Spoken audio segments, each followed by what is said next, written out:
بسم اللہ الرحمن الرحیم۔ صرف 5 منٹ کا مدرسہ قرآن و حدیث کی روشنی میں 4 شوال المکرم۔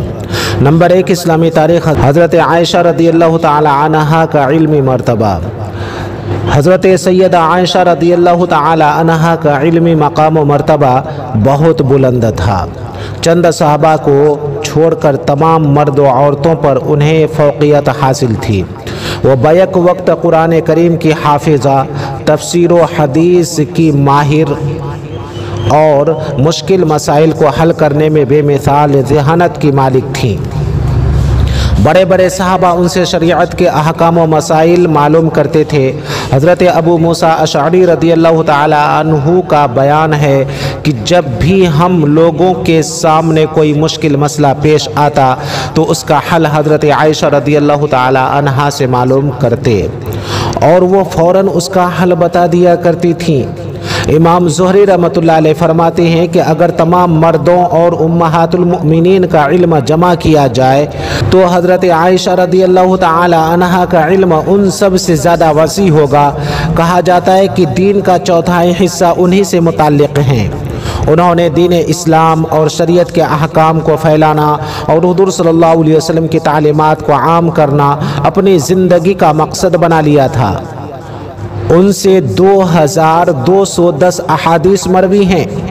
بلا شبہ پوری امت پر ان کے بے پناہ احسانات ہیں، اسی وجہ سے انہیں محسنِ امت کہا جاتا ہے۔ سن 58 ہجری میں مدینہ میں انتقال فرمایا اور رات کے وقت جنت البقیع میں دفن ہوئی۔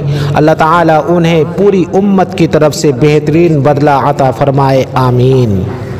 نمبر 2، حضور صلی اللہ علیہ وسلم کا معجزہ آندھی آنے کی خبر دینا۔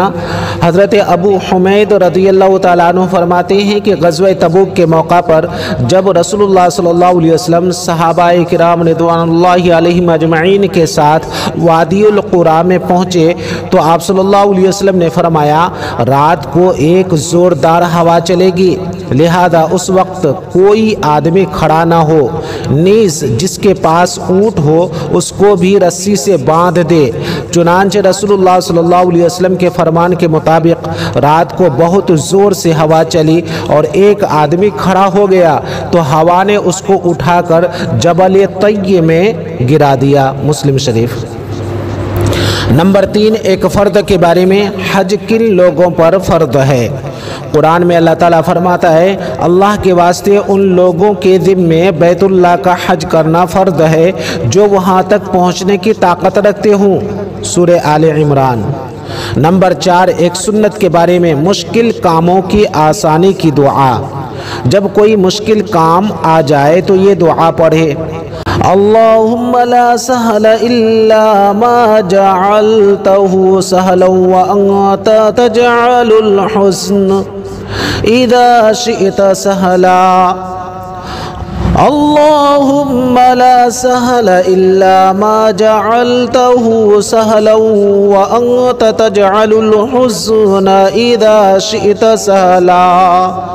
اے اللہ، تیرے کیے بغیر کوئی کام آسان نہیں ہو سکتا اور تو جب چاہے سخت رنج و غم کو بھی آسانی میں تبدیل کر دے، ابن سنی۔ نمبر 5، ایک اہم عمل کی فضیلت سورہ اخلاص تہائی قرآن کے برابر ہے۔ رسول اللہ صلی اللہ علیہ وسلم نے فرمایا کیا تم میں سے کوئی یہ نہیں کر سکتا کہ ایک رات میں تہائی قرآن پڑھ لے؟ صحابہ کرام رضوان اللہ علیہم اجمعین نے عرض کیا کیسے تہائی قرآن پڑھ لے گا؟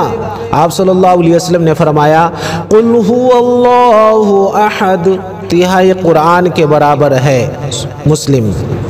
نمبر 6، ایک گناہ کے بارے میں فتن و فساد کرنے کی سزا۔